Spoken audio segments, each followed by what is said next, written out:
Gleis ab, Einfahrt FLX 1244 nach Berlin Hauptbahnhof über Heidelberg. Abfahrt ursprünglich 14:44 Uhr. Vorsicht bei der Einfahrt.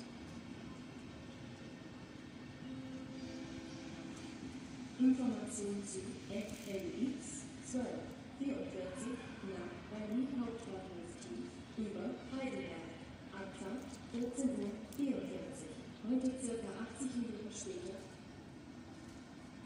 Platform 8, now arriving FLX 1244 to Berlin Central via Heidelberg.